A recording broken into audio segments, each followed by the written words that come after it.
Canımızın aytacak. Kime kulak asman Halife Pervan'a. Çoğuşinanın ahlilerden ul pelvalar ölme gövniyetten men gelse pelvalar veripdir.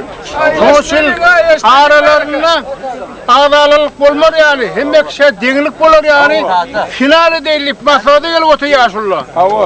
Çoğuşinanın her gün dengirağı bilen ulu bilen ikinci, üçüncü bilen ve senin öğrengibi çıkmanızı hayışta ediyelim. Onu öz yazınızı görün. Hakiki. Yeri muhtemelen ya.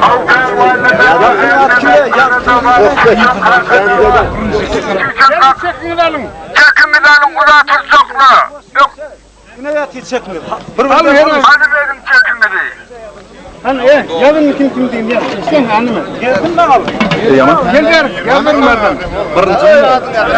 Birinci değil ayrı. Öküzlerden desteklerini ul kalkan doyundu.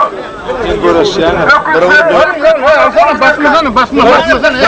Gel alın. Yazdıran. Ne mi kalkarsın bunu getirdin? Kömür koymasınız mı? Derken geçeceğiz tanıyma. Ege Türkmen hele ne öğreneceğiz? Rahman nerede Pervan'ın oğlu Çüçen'e kadim Rahman nerede? Hocalardan. Davamız koyun, Davamız koyun.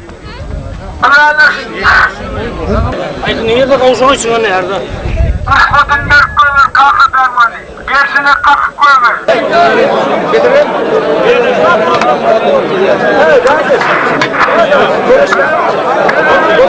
Edirgen Pervan okuda göre şairden işte. normal. Sağda haydi ipte okuda göre şair. Sen kalkan anneden sana koyver. Davulda. Böyle konuşak şu olmadı. Sorunlar var mı? Askeri daydım. Nerede publişten çıkarıyorsun? Daha var. Ben hem nerede konuşuyorum? Daha böyle seninle kalmak. Dur vallahi dur. Ha şu aynen. Dur vallahi dur.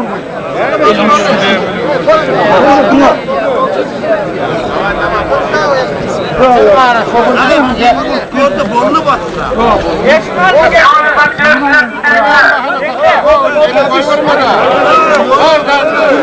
Benim geçirsin arkan geçirsin. Çok çumak var. Çok çumak var.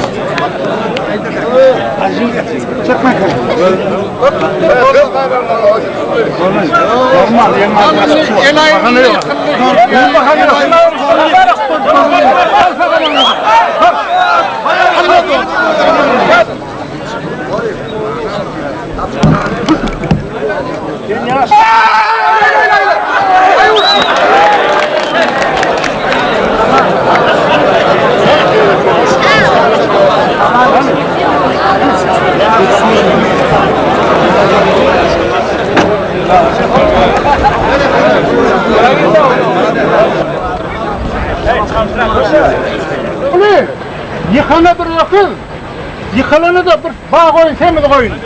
Anadın olsunda yıkanı bir ökül, yıkılanı semiz bağ koyun diye yağdın gündür mü? Tamam, aynen.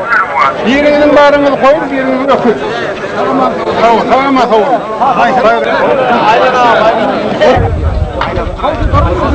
Yavrular, tüycan kakık, tüycülük bilen. Tamam.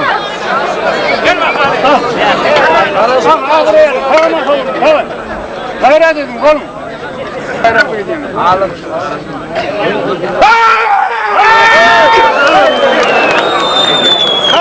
Hayır böyle kendine böyle.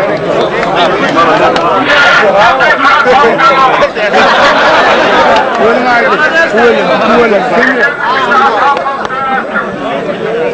Hadi.